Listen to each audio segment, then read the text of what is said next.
The year was 2157, and Earth had just joined something called the Galactic Federation.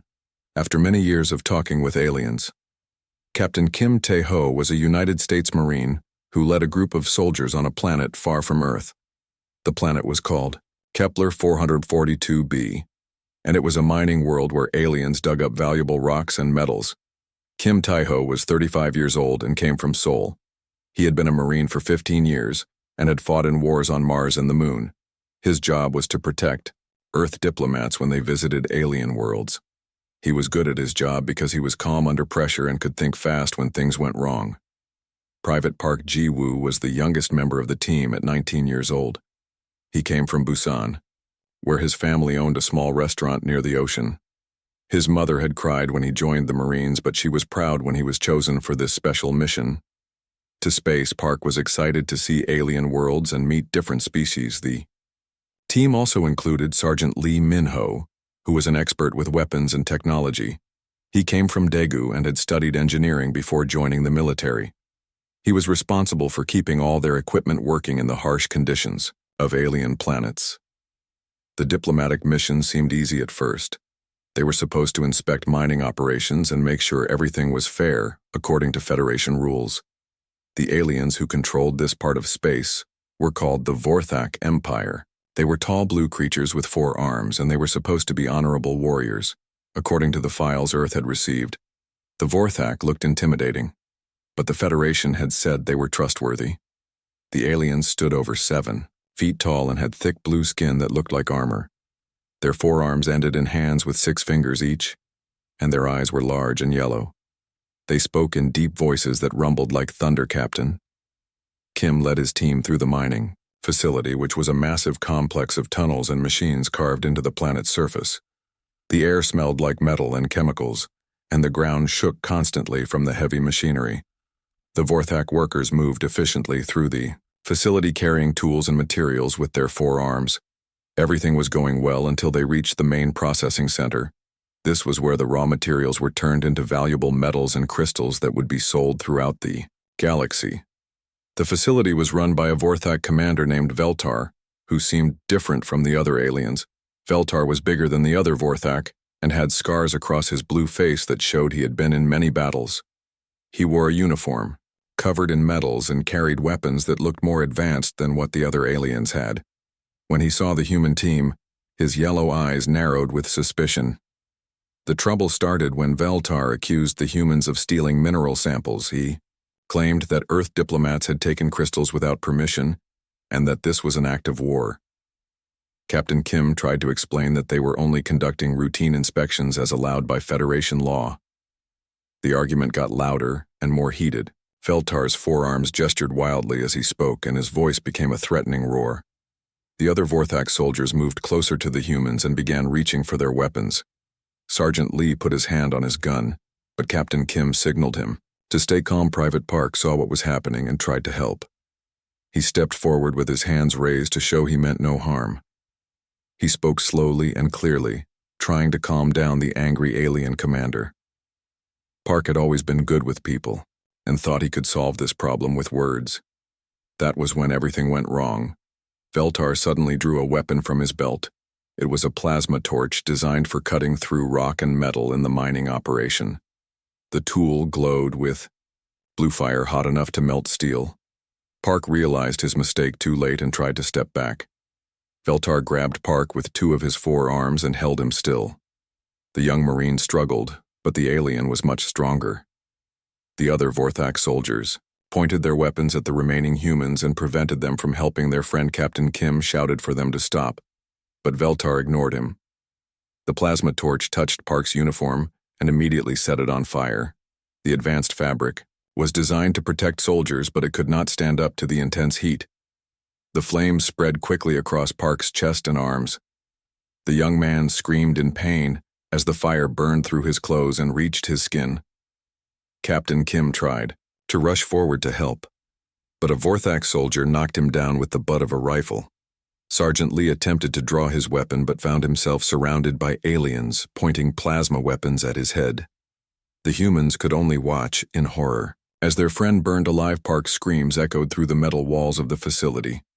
His body thrashed in Veltar's grip as the flames consumed him. The smell of burning flesh mixed with the chemical odors of the mining operation. The other, human soldiers shouted and cursed but could do nothing to save their comrade. Veltar held Park for almost 5 minutes as the young Marine slowly died from his burns.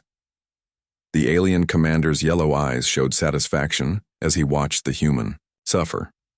The other Vorthak soldiers laughed and made jokes in their own language about weak human flesh. Finally, Park stopped moving and Veltar dropped his burned body to the metal floor. The young Marine from Busan was dead at 19 years old, thousands of light years from the restaurant where his mother waited for news from her son. Captain Kim activated his tactical recorder to document everything that had happened. The Federation representatives who arrived later tried to call it a misunderstanding. They said it was a tragic accident caused by cultural differences between species. They talked about maintaining peace and not letting one incident destroy years of diplomatic progress. But they did not understand what they were. Dealing with Captain Kim knew that killing a United States Marine would have consequences that the Federation could not imagine. The military had rules about taking care of their own, and those rules did not change just because they were now fighting. Wars among the stars. The footage from his tactical recorder would be sent back to Earth where people who understood justice would see it. Men and women who had worn the uniform and knew what it meant to serve would watch Park die, and they would not accept diplomatic excuses or political solutions. Somewhere on Earth, a Green Beret would see the recording and decide that the death of Private Park Ji-woo required a response that the galaxy would never forget. The Vorthak Empire had just made the biggest mistake in their species' history, and they did not even know it yet. Master Sergeant Choi Hyun-woo was training new recruits at Fort Liberty when the encrypted message arrived on his secure terminal. The 42-year-old Green Beret had been in the military for over 20 years and had seen combat on 3 different planets. His weathered face showed no emotion as he opened the file, but inside he felt something cold and dangerous awakening. The message contained footage from Captain Kim's tactical recorder, and Choi watched it 3 times without saying a word. He saw Private Park step forward trying to make peace. He saw Veltar grab the young Marine with 4 blue arms. He watched Park burn alive while alien soldiers laughed and prevented any rescue attempt. Choi had known Park before the young man joined. The Marines. The kid had been running with a gang in Seoul's Gangnam district, stealing from tourists and getting into fights with other gangs. Choi had been visiting his sister who worked as a police officer when she asked him to talk to some troubled youth. Park reminded Choi of his younger brother Junwoo, who had died in the Beijing incident 5 years earlier. Junwoo had also been 19 when a terrorist bomb killed him, and 40 other soldiers. Choi had never gotten over losing his brother, and seeing Park had given him a chance to help another young man find a better path. When Park expressed interest in military service, Choi had personally written a recommendation letter. He had followed the young man's progress through basic training and had been proud when Park made it into the elite interstellar Marine Corps. Park had sent him messages from his training describing his excitement about serving Earth among the stars. Now Park was dead, burned alive by an alien who faced no consequences. For his crime, the Federation called it an accident and wanted to move on for the sake of diplomatic relations. The politicians talked about the bigger picture and maintaining peace with alien species, but they had never worn a uniform or lost a brother in combat. Choi closed the video file and began making phone calls. He had contacts throughout Earth's military networks built up over 2 decades of service in special operations. These were people who owed him favors, or who shared his belief that soldiers looked after their own, no matter what the politicians said. His first call went to Colonel Yang Soo-jin from Special Operations Command. Yang had served with Choi during the Mars Rebellion when human colonists tried to break away from Earth control. She was now in charge of black operations that officially did not exist. Yang listened to Choi's request without interruption, then agreed to help. Lieutenant Commander Kang Da-yoon worked at the Advanced Research Division, where Earth's military developed new weapons and technology. Choi had saved her life during a pirate attack on a research station, and she had never forgotten the debt. Kang had access to experimental weapons that could level mountains or crack planets. Captain Lim Jun-seo ran intelligence operations throughout Federation space, using a network of spies and informants. that even the government did not know about Lim could provide information on Vorthak military installations, patrol schedules, and the location of specific individuals like Veltar. Within 6 hours, Choi had assembled a team of 12 specialists, each with skills perfectly suited for what he planned. They would operate completely outside official channels using stolen identification codes and black market transportation. No government would claim responsibility for their actions, but every human in the galaxy would understand the message. Staff Sergeant Yoon Hae-jin was an explosives expert who could break into any facility ever built. She had grown up in Incheon, where her father worked as a demolition contractor. Yoon had learned about explosives as a child and joined the military to use those skills for her country. She could make bombs from household chemicals or use advanced military explosives to level city blocks. Corporal Nam Yoo-jin was a sniper who held accuracy records in 3 different star systems. She came from Jeju Island, where she had learned to shoot hunting rabbits with her grandfather. Nam could hit targets at distances other soldiers could not even see and had never missed a shot when it mattered. Sergeant First Class Oh Yoonji served as the team's combat medic, but she was also trained in chemical and biological warfare. Oh had kept more soldiers alive in impossible situations than anyone else in the medical corps. She knew how to heal wounds and how to create toxins that could kill entire populations. The other team members included communications, specialists, computer hackers, and combat engineers. Each person brought deadly expertise that would be needed for the mission Choi was planning. They were all volunteers who understood they might not return to Earth alive. The team needed equipment and transportation that could not be traced. Back to official military sources, Choi contacted arms dealers and smugglers who operated in the gray areas between legal and illegal trade. These criminals were happy to sell weapons and ships to anyone with enough money to pay. Colonel Yang provided funding through secret accounts that existed for black operations. The money came from sources that could never be audited or investigated. It was enough to buy a small starship, advanced weapons and supplies for a long mission in hostile territory. A ship they purchased was called the Silent Running and had been built for smuggling operations. It could travel through hyperspace without being detected by most military sensors. The previous owner had used it to transport illegal weapons and drugs between different star systems. Choi spent 3 days modifying the ship with his team's help. They installed additional weapon systems, better shields and equipment for long-range reconnaissance. The ship would serve as their base of operations during what might be a very long hunt through Federation space. The hardest part was getting accurate intelligence about Veltar's current location. The Vorthak military had promoted him after the incident with Park. The alien commander now controlled the entire garrison on Kepler 442b and was considered a hero by his own people for standing up to human demands. Captain Lim's spy network provided detailed information about Vorthak military installations throughout their territory.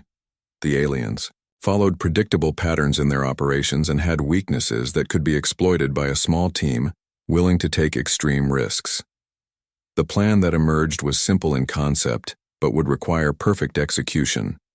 They would travel to Kepler 442b, infiltrate the planet's defenses and eliminate everyone responsible for Park's death. The mission would send a message that killing American soldiers had consequences regardless of diplomatic immunity or political considerations. Choi knew this was likely a one-way mission. The team would be labeled as terrorists by the Federation and hunted by every law enforcement agency in known space. But Park deserved justice, and sometimes justice could only be delivered by soldiers willing to sacrifice everything on. The night before departure, Choi visited Park's mother in Busan. The old woman served him tea in her small restaurant. While pictures of her son looked down from the walls, she did not know why her boy had died or what would happen next. But she deserved to know that someone cared. Choi could not tell her about the mission, but he promised that Park's death would not be forgotten. He left an envelope containing enough money to keep the restaurant running for many years. The money came from his own savings accumulated over 20 years of military service. The next morning, the Silent Running left Earth's orbital shipyard using forged clearance codes. The 12 members of the Ghost team were officially on leave or assigned to training exercises that would keep them off duty rosters for several months. By the time anyone realized they were missing, the mission would be over. The Silent Running dropped out of hyperspace at the edge of the Kepler 442 system After 3 weeks of traveling through dangerous space, Choi's team had used black market jump points and abandoned space stations to avoid Federation patrols. The ship's stealth systems kept them invisible to most sensors, but they still had to be careful. Master Sergeant Choi stood on the bridge looking at the planet that would soon become a battlefield. Kepler 442b was covered in brown and gray continents, with small blue oceans. It looked dead and ugly compared to Earth, but it contained valuable minerals that made it important to the Vorthak Empire. Intelligence reports confirmed that Veltar now commanded the entire Vorthak garrison on the planet. The alien who had burned Park alive had been promoted and decorated as a hero for standing up to human demands. The Federation investigators had cleared him of any wrongdoing, calling Park's death a tragic cultural misunderstanding. Staff Sergeant Yoon studied the planet's defenses from her position at the weapons console. The Vorthak had built orbital defense platforms armed with plasma cannons that could destroy entire fleets. The defenses were designed to stop large-scale invasions but might have weaknesses against small infiltration teams. The orbital platforms followed predictable patrol patterns that Yoon had been studying for hours. Each platform had blind spots where a small ship could slip through undetected. The key was timing the approach perfectly and having enough electronic countermeasures to fool their sensors for a few critical minutes. Corporal Nam used the ship's long-range scanners to map Vorthak military installations on the planet's surface. The aliens had built their main base in a valley surrounded by mountains. The location provided natural protection, but also limited escape routes if the base came under attack. The Vorthak military philosophy emphasized honor in direct combat, which made them predictable in some ways. They followed strict schedules for patrols and guard duties. They kept their weapons and vehicles in obvious locations. They did not expect enemies to use guerrilla tactics or psychological warfare. This cultural blindness would become their weakness. Humans had been fighting guerrilla wars for thousands of years and knew how to turn an enemy's strengths against them. The Vorthak expected honorable combat between equal forces, but they were about to face something completely different. Sergeant First Class O prepared medical supplies and chemical weapons for the mission.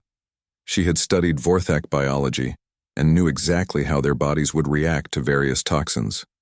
The aliens were stronger than humans, but they had weaknesses that could be exploited by someone with the right knowledge. The team spent 2 days studying their target and planning the initial assault. They needed to establish a base of operations on the planet's surface without being detected by Vorthak patrols. The northern ice fields were mostly empty except for automated mining equipment. Yoon found the perfect landing site in an abandoned mining complex that had been shut down years earlier. The facility had underground tunnels that could hide their ship and provide protection from orbital surveillance. The complex also had working power generators and communication equipment. Landing on Kepler 442b required flying through the orbital defense grid at exactly the right moment. Yoon had calculated that they would have a window of 90 seconds when all the platforms were facing away from their approach vector. Any mistake in timing would result in immediate destruction. The Silent Running's engines ran silent as they approached the planet. Captain Lim jammed the defense platform's sensors with carefully timed electromagnetic pulses that looked like natural solar radiation. The ship slipped through the grid like a ghost and entered the planet's atmosphere. The landing was rough because they could not use the ship's main engines without being detected. Choi felt the ship shake and groan as it settled into the abandoned mining complex. They had made it to the surface, but now the real work would begin. Team immediately began establishing their base of operations in the underground tunnels. O set up a medical station while Nam prepared sniper positions with clear views of the surrounding area. Yoon started assembling explosives that could be used for sabotage or demolition. Captain Lim activated his intelligence network and began gathering information about Vorthak military activities. The aliens followed predictable patterns that made them easy to track. Supply convoys traveled the same routes every day. Guard patrols changed shifts at regular intervals. The first target was a communication relay station built on a hill overlooking the main Vorthak base. The station allowed the aliens to coordinate their forces across the planet and communicate with their fleet in orbit. Destroying it would blind them and create confusion. Choi led a 4-person team to attack the relay station under cover of darkness. The Vorthak guards were not expecting trouble and had grown lazy over the month since Park's death.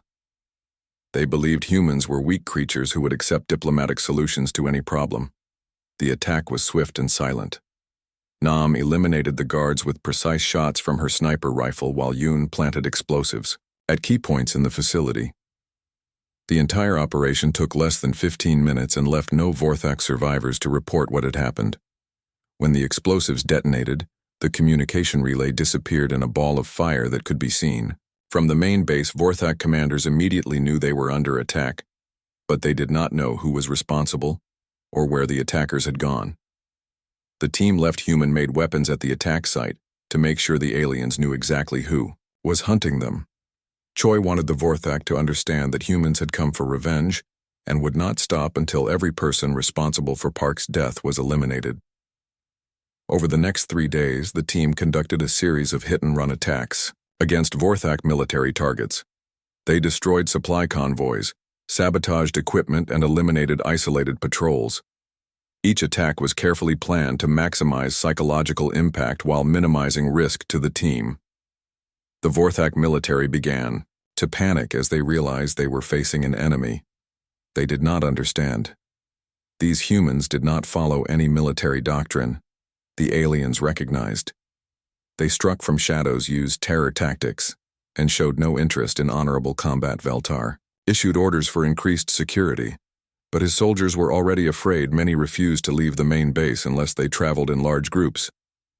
The alien commander who had burned Park alive was learning what it meant to be hunted by humans. Seeking revenge, fear spread through the Vorthak garrison as soldiers began disappearing during routine duties. Bodies were found with wounds from human weapons, but the attackers were never seen. The aliens started jumping at shadows and shooting at their own forces by mistake. Choi monitored Vorthak communications and could hear the growing desperation in their voices. The aliens were calling for reinforcements from neighboring systems, but help would take weeks to arrive. By then, the hunt would be over and justice would be served. The psychological warfare was working exactly as planned. The Vorthak were strong fighters when they faced enemies in open combat, but they had no experience dealing with guerrilla tactics. Fear was destroying their military effectiveness more efficiently than any direct assault. On the 4th night, Choi sent a personal message to Veltar using the alien commander's private communication channel. The message was transmitted directly to Veltar's quarters in the main base, where he would receive it alone without his soldiers knowing. The holographic projection of Choi appeared in Veltar's room, speaking perfect Vorthak language. The message was simple and direct. Choi explained exactly why the team had come and what would happen to everyone responsible for Park's death. The transmission ended with footage of Park burning alive. Veltar realized too late that he faced an enemy unlike any his species had ever encountered. These humans were not interested in honor or military glory. They wanted revenge, and they would tear apart an entire planet to get it. The hunt had only just begun. Veltar stared at the holographic message playing in his private quarters for the 10th time. The human called Choi spoke Vorthak perfectly, and his yellow eyes showed no fear or doubt. The alien commander had burned many enemies alive during his military career, but none had ever come back to hunt him like this. The footage of the young Marine dying played again in slow motion. Veltar remembered the satisfaction he had felt watching the human burn, but now that memory brought only dread. These humans were nothing like the Federation files had described. They were not peaceful creatures who solved problems through diplomacy. Over the past week, Veltar had lost 30% of his garrison to the Ghost Team's attacks. Supply convoys were destroyed before they reached the base. Communication equipment was sabotaged every night. Guard posts were found empty with their occupants simply vanished into the darkness. The psychological pressure was breaking his soldiers faster than direct combat ever could. Vorthak warriors were trained to face death with honor in battle, but this invisible enemy offered no chance for glorious combat. They killed from shadows and disappeared before anyone could fight back. Veltar's second in command was a younger officer named Korth, who had been questioning the commander's decisions. Korth believed they should evacuate the planet and call for massive reinforcements from the Vorthak fleet. The younger alien did not understand that running away would only delay the inevitable. The humans had traveled across the galaxy for revenge, and they would not stop until their mission was complete. Veltar knew enough about human military history to understand how dangerous they became when seeking vengeance. These creatures would follow him to any planet in the galaxy. Meanwhile, in the abandoned mining complex, Choi's team was preparing for the final phase of their mission. They had spent weeks planting experimental nano-explosives throughout the planet's crust. These weapons represented Earth's most advanced military technology designed to trigger controlled seismic events. The nano-explosives were invisible to Vorthak sensors and could remain dormant for months before activation. Each device was smaller than a grain of sand but contained enough destructive power to crack bedrock. When activated simultaneously, they would create a chain reaction that could tear apart an entire planet. Staff Sergeant Yoon had studied the geological surveys of Kepler 442b and identified the key stress points in the planet's crust. By targeting specific locations, they could create artificial earthquakes that would appear natural. At first, the planet would literally shake itself apart from within. The plan was elegant in its simplicity and terrifying in its scope. The explosions would start small like normal seismic activity, but would quickly escalate into planet-destroying events. By the time anyone realized it was an attack, the chain reaction would be unstoppable. Sergeant First Class O had been monitoring Vorthak medical reports and confirmed that the psychological pressure was having the desired effect. Many alien soldiers were suffering from stress-related illnesses, and some had attempted suicide rather than face the invisible human hunters. Corporal Nam reported that Vorthak reinforcements were finally approaching the system. The alien fleet would arrive within 48 hours, bringing thousands of fresh troops and heavy weapons. But they would be too late to save Kepler 442b, or anyone still on the planet's surface. Choi activated the first sequence of nano-explosives deep beneath the planet's northern continent.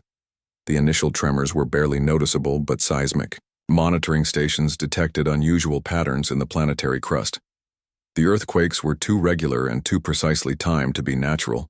In the Vorthak command center, alarms began sounding as earthquake warnings appeared on monitoring screens. Veltar assumed the tremors were caused by mining operations, but his science officers quickly determined that something was wrong. The seismic patterns did not match anything in their geological databases. The second wave of explosions was much stronger and caused visible damage to structures throughout the main base. Cracks appeared in walls and ceilings while the ground shook violently. For several minutes, Veltar finally understood that his planet was under attack by weapons beyond his comprehension. The alien commander tried to contact his approaching reinforcements, but found that all long-range communications had been severed. The humans had sabotaged the orbital communication satellites during their guerrilla campaign. The planet was completely isolated from the outside galaxy.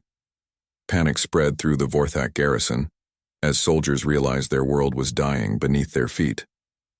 Some tried to reach the spaceport to escape in transport ships, but found that the landing pads had been sabotaged with explosive charges. Every ship that attempted to launch either exploded or crashed immediately after takeoff.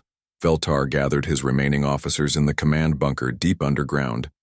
The facility was designed to survive orbital bombardment, but it could not protect them from seismic weapons that attacked the planet's very foundation. The walls shook constantly as more explosions erupted beneath them. The third wave of nano-explosives created massive fissures that split the ground open for hundreds of miles. Volcanic activity increased dramatically as magma found new paths to the surface. The planet's atmosphere began filling with ash and toxic gases from the geological upheaval. Captain Lim monitored Vorthak emergency broadcasts as the aliens tried desperately to understand what was happening to their world. Their scientists had never seen weapons that could cause such massive geological damage. They believed they were witnessing a natural disaster of unprecedented scale. Choi transmitted his final message to every Vorthak communication channel on the planet. His image appeared on screens throughout the military base, showing his calm face as the world shook apart around them. He spoke slowly and clearly so every alien would understand his words. The message explained the consequences of harming American service members and the lengths Earth would go to protect its warriors. Choi described how Private Park had died, and why that death required such extreme revenge. The transmission ended with Park's military photograph and service record. Veltar watched the message from his collapsing command bunker, and finally understood the magnitude of his mistake. He had killed one young human soldier thinking it would demonstrate Vorthak's strength. Instead, he had doomed his entire planet and everyone living on it. The fourth wave of explosions created a chain reaction that could not be stopped. Massive tectonic plates began shifting as the planet's core became unstable. Surface temperatures rose rapidly as volcanic activity increased beyond all previous levels in the planet's history. Lava flows consumed entire cities, while earthquakes measuring beyond any known scale tore apart mountains and valleys. The planet's oceans began boiling as underwater volcanic vents opened across the seafloor. The atmosphere became unbreathable as poisonous gases filled the air. In the final hours before the planet's complete destruction, Veltar sat alone in his bunker, thinking about the human he had burned alive. The young Marine had been trying to make peace when the Vorthak commander decided to demonstrate his power. Now 50 million lives would pay for that decision. The silent running lifted off from the dying planet as massive explosions lit up the surface below. Choi's team watched through the ship's viewports as Kepler 442b tore itself apart in a display of destruction visible from space. The mission was complete, and Park's death had been avenged. As they jumped to hyperspace and began the long journey back to Earth, Choi recorded a final message for Park's mother. The recording would be delivered anonymously, but would provide closure for the woman who had lost her son. The message simply stated that Private Park Ji-woo had been properly avenged by his brothers in arms. The destruction of Kepler 442b sent shockwaves throughout the Galactic Federation that had nothing to do with seismic activity. An entire planet with over 50 million inhabitants had been reduced to floating debris in space within a matter of hours. What appeared to be a natural disaster was actually the deadliest military operation in galactic history. Federation scientists arrived at the destroyed system within days to investigate what they assumed was an unprecedented geological catastrophe. The planet had literally torn itself apart from within, creating a debris field that would take centuries to fully disperse. Initial reports suggested massive seismic instability had caused the destruction. However, detailed analysis of the wreckage revealed something far more disturbing. The seismic patterns that destroyed the planet were too precise and too coordinated to be natural. Underground explosions had occurred simultaneously across the entire world, triggering a chain reaction that no natural process could have created. Dr. Park Min-seo was the lead Federation geologist investigating the disaster. She was also the cousin of Private Park Ji-woo. Though she did not know about her family connection to recent events, Min-seo had studied planetary geology for 20 years and had never seen anything like the Kepler 442b destruction. The geological evidence pointed to artificial seismic weapons of incredible sophistication. The explosions had been placed at exactly the right locations to maximize tectonic instability. Someone had deliberately engineered the planet's destruction using technology that surpassed anything in Federation databases. Ambassador Lee So-young found herself in an impossible position as Earth's representative to the Federation. The Vorthak Empire was demanding answers and threatening to withdraw from the organization if Earth was not held accountable for what they claimed was an act of terrorism. The problem was that Earth's government genuinely had no official knowledge of any military operation against Kepler 442b. No Earth military unit reported missing personnel or equipment. Every soldier and officer who might have been involved had perfect alibis supported by official records and witness testimony. Lee had to deny Earth's involvement while secretly feeling proud of what had been accomplished. The young diplomat came from a military family and understood the code that required soldiers to protect their own Park's death, had demanded justice, and someone had delivered it in the most dramatic way possible. The Federation's investigation hit dead ends at every turn. They found human-made weapons at various attack sites on the planet, but could not trace them to any official military unit. The weapons had been purchased through black market channels using untraceable funds from unknown sources. Other member species began viewing humanity with a mixture of fear and respect. The gentle newcomers who preached peace and cooperation had demonstrated they possessed both the capability and willingness to erase entire worlds when sufficiently provoked. This revelation changed everything about galactic politics. The Gentari Collective had been planning military action against human colonies but suddenly found reasons to pursue diplomatic solutions instead. The idea of facing an enemy who could destroy planets made conventional warfare seem foolish.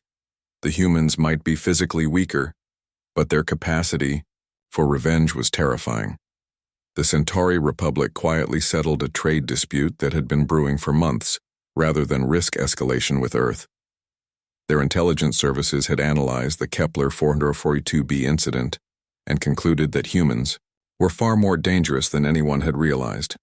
Several minor conflicts between Federation members suddenly resolved through diplomatic channels as species realized they did not want to test humanity's patience. The threat of planetary destruction proved to be an excellent motivator for peaceful negotiation. On Earth, military leaders privately celebrated what they officially denied. Knowing about the destruction of Kepler 442b had accomplished what decades of diplomatic negotiations could not achieve. Humanity now commanded genuine respect throughout the galaxy as equals, rather than junior partners. General Kim Dong-jin was the chairman of the Joint Chiefs of Staff and had been briefed on the unofficial aspects of recent events. He knew exactly who was responsible for the Kepler 442b operation, but would take that knowledge to his grave. The military protected its own, and that included protecting their secrets. The 12 members of the Ghost Team had scattered to different assignments throughout human space. Their identities were protected by layers of military secrecy that would take decades to penetrate. Each carried the satisfaction of a job completed and the knowledge that Park's death had been properly avenged back. In Busan, Park's mother received several mysterious packages over the following weeks. One contained a folded American flag that had supposedly flown over a military base in Park's honor. Another held a medal that she could not display publicly, but treasured privately. The most significant package contained personal effects that had belonged to Veltar, including recordings of his final moments as Kepler 442b destroyed itself. The package provided closure while reinforcing the message that Earth protected its warriors even in death. Mrs. Park never learned the full truth about what happened after her son's death, but she noticed changes in how Federation representatives treated her family. Official visitors showed unusual deference, and respect. Government officials provided benefits and compensation that exceeded normal procedures. Captain Kim Tae-ho returned to Earth as a hero, though he could not speak publicly about his experiences. The sole surviving witness to Park's murder found himself promoted to major and reassigned to a new strategic response division that officially did not exist. Kim's tactical recorder footage had provided the justification for humanity's deadliest black operation, though it remained classified. At the highest levels of government, the recording would be studied by military strategists for generations as an example of how small incidents could trigger massive consequences. The Vorthak Empire spent months demanding justice and threatening war against Earth, but found little support from other Federation members. Nobody wanted to risk becoming the target of human revenge weapons. The aliens eventually accepted a diplomatic solution that saved face while acknowledging reality. Vorthak military doctrine was completely revised to emphasize avoiding conflict with human forces. Their warrior culture adapted to include healthy respect for human tactical capabilities. The aliens learned that Earth's peaceful nature came with deadly consequences for those who tested it. The Federation established new protocols for investigating incidents involving human military personnel. The death of one Marine had triggered planetary destruction, and nobody wanted to discover what would happen if larger numbers of humans were killed. Intelligence services throughout the galaxy began studying human military history and culture. They discovered a pattern of extreme responses to attacks on military personnel. The destruction of Kepler 442b fit perfectly with historical human behavior when their soldiers were threatened. The lesson was clear to anyone willing to learn from it. Humans were capable of incredible kindness and cooperation when treated with respect. They would work within peaceful frameworks and follow diplomatic protocols as long as others did the same, but harm one of their warriors, and they would move planets for revenge. The balance between humanity's peaceful nature and their capacity for devastating retaliation would define galactic politics for generations to come. The galaxy had learned to fear and respect Earth in equal measure. Private Park Jiwoo's sacrifice had purchased something that diplomatic negotiations never could have achieved. Humanity now stood as equals among the stars with the understanding that their friendship was valuable and their enmity was terrifying. 6 months after Kepler 442b's destruction, Master Sergeant Choi returned to Fort Liberty as if nothing had happened. His service record showed continuous assignment to Earth during the entire period, supported by fabricated training schedules and forged documentation. The military's bureaucracy had closed ranks around one of its own, the 12 members of the Ghost Team scattered to different assignments across human space, their identities protected by layers of military secrecy. They carried the satisfaction of a job completed and the knowledge that Park's death had been properly avenged. None would ever speak publicly about their role in the operation. Federation politics adapted to the new reality of human capabilities and determination. Diplomatic negotiations now included careful consideration of how various decisions might affect individual human service members. The phrase "another Kepler incident" became shorthand for potential catastrophic escalation. Young Park's sacrifice had accomplished what decades of peaceful diplomacy could not. Humanity now commanded genuine respect throughout the galaxy, not as junior partners in the Federation, but as equals capable of terrible retribution when their people were threatened. The price of that respect was measured in the ashes of an entire world. The Vorthak Empire eventually rebuilt their military around new doctrines that emphasized avoiding conflict with human forces. Their warrior culture adapted to include respect for human tactical capabilities and an understanding that Earth's peaceful nature came with deadly consequences for those who tested it. In a small restaurant in Busan, Park's mother served customers while his photograph watched from the wall. She never learned the full truth about what happened after her son's death, but she noticed how Federation representatives treated her family with unusual deference and respect. Sometimes, late at night, she wondered if her boy's death had meant more than anyone would ever tell her. The galaxy had learned an important lesson about humanity that day. They were capable of incredible kindness and cooperation, willing to work within peaceful frameworks and respect alien cultures. But harm one of their warriors, and they would move heaven and earth for revenge. It was a balance that would define human-alien relations for generations to come.